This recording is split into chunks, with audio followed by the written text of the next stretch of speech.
योगी से हुई deputy CM Keshav Prasad की खटपट। फिर केशव प्रसाद मौर्य को आला कमान ने किया तलब। केशव प्रसाद को नड्डा से मिली नसीहत या सियासी पैगाम। नमस्कार दोस्तों, मैं हूं गायत्री और आप देख रहे हैं श्रेष्ठ भारत। दोस्तों, उत्तर प्रदेश में लोकसभा चुनाव की हार के बाद बीजेपी में सियासी हलचल तेज है। इसी बीच सवाल उठ रहे हैं कि क्या यूपी भाजपा में सब ठीक है। ये सवाल इसलिए भी है क्योंकि केशव प्रसाद मौर्य ने लखनऊ से दिल्ली तक सियासी पारा बढ़ा दिया है। केशव प्रसाद मौर्य ने 48 घंटे के भीतर जेपी नड्डा से 2 बार मुलाकात की है। इन मुलाकातों के कई सियासी मायने निकाले जा रहे हैं। लोकसभा चुनाव के नतीजों के बाद से ही सीएम योगी और केशव मौर्य के बीच तनातनी की खबरें हैं। हालांकि इसमें कितनी सच्चाई है ये तो नहीं पता, लेकिन आपको बता दें कि हाल ही में पार्टी के प्रदर्शन पर मंथन के लिए भाजपा के नेता लखनऊ में जुटे थे। 14 जुलाई को प्रदेश बीजेपी कार्य समिति की बैठक हुई। पार्टी के राष्ट्रीय अध्यक्ष जेपी नड्डा के अलावा कई केंद्रीय मंत्री, राज्य स्तर के मंत्री और जिला स्तर के नेता भी पहुंचे हुए थे। यहाँ मकसद था कि कार्यकर्ताओं के बीच एकजुटता का मैसेज दिया जाए। इसी बैठक में केशव प्रसाद मौर्य का दिया हुआ एक बयान काफी वायरल हुआ, जिसमें उन्होंने संगठन को सरकार से बड़ा बताया। इसके बाद कार्यक्रम में योगी आदित्यनाथ के बोलने की बारी थी, तो मुख्यमंत्री ने कहा कि अति आत्मविश्वास के कारण बीजेपी को नुकसान हुआ है। उन्होंने तो ये भी कह दिया कि याद रखना, भाजपा है तो जिले में हमारा महापौर भी है, जिला पंचायत अध्यक्ष भी है, ब्लॉक प्रमुख भी है, चेयरमैन और पार्षद भी है। तो अगर कोई खरोच आती है तो उसका असर वहां भी पड़ने वाला है। जिसके बाद सबसे ज्यादा चर्चा केशव प्रसाद मौर्य के बयान की रही। मौर्य के बयान को लोग अलग अलग तरीकों से देख रहे हैं। कुछ इसे कार्यकर्ताओं में उत्साह भरने वाले बयान के रूप में देख रहे हैं, वहीं कुछ लोगों का मानना है कि ये प्रदेश के मुख्यमंत्री योगी आदित्यनाथ पर तंज की तरह था, जिसके बाद उन्हें दिल्ली तलब किया गया। केशव प्रसाद मौर्य खुद दिल्ली नहीं गए दोस्तों, बल्कि उन्हें वहां नड्डा ने ही बुलाया था।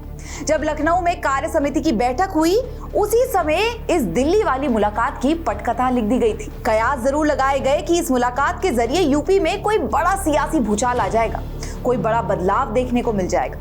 शायद सीएम योगी आदित्यनाथ की मुख्यमंत्री कुर्सी खतरे में पड़ जाएगी। लेकिन अभी जो खबर आ रही है उससे तो ये लगता है कि जेपी नड्डा ने केशव प्रसाद मौर्य को ही नसीहत देने का काम किया है।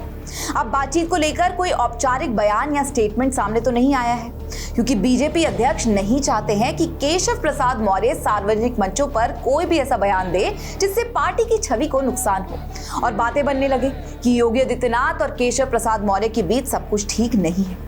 अब माना यह जा रहा है कि इस तरह की अटकलों से हाईकमान खुश नहीं है और उसी वजह से केशव प्रसाद को तलब किया गया।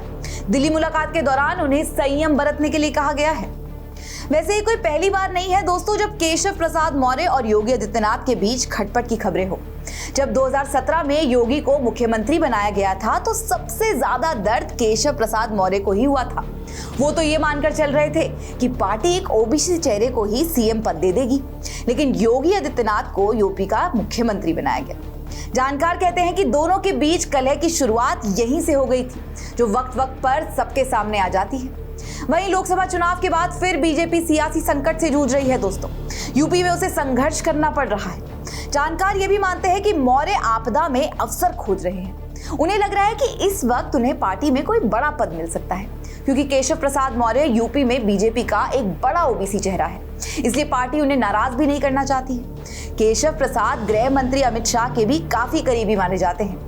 इसकी एक बानगी साल 2022 में भी देखने को मिली थी, क्योंकि सिराथू से हार के बावजूद उन्हें डिप्टी सीएम बनाया गया था। लेकिन दोस्तों, जो जानकारी सामने आ रही है उसके मुताबिक नड्डा ने मौर्य से 2027 के यूपी विधानसभा चुनाव को लेकर मंथन किया है, आगे की रणनीति पर बात की है।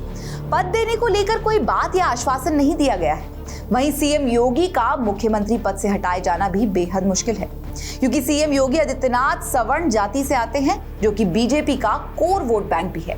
ऐसे में ओबीसी चेहरे मौर्य के लिए इतने बड़े दूसरे वोट बैंक को पार्टी नजरअंदाज भी नहीं करना चाहती है। उल्टा पार्टी ये कोशिश कर रही है कि हर वर्ग के नेताओं को कुछ ना कुछ जिम्मेदारी देकर सभी को साथ रखा जाए, सभी को खुश रखा जाए।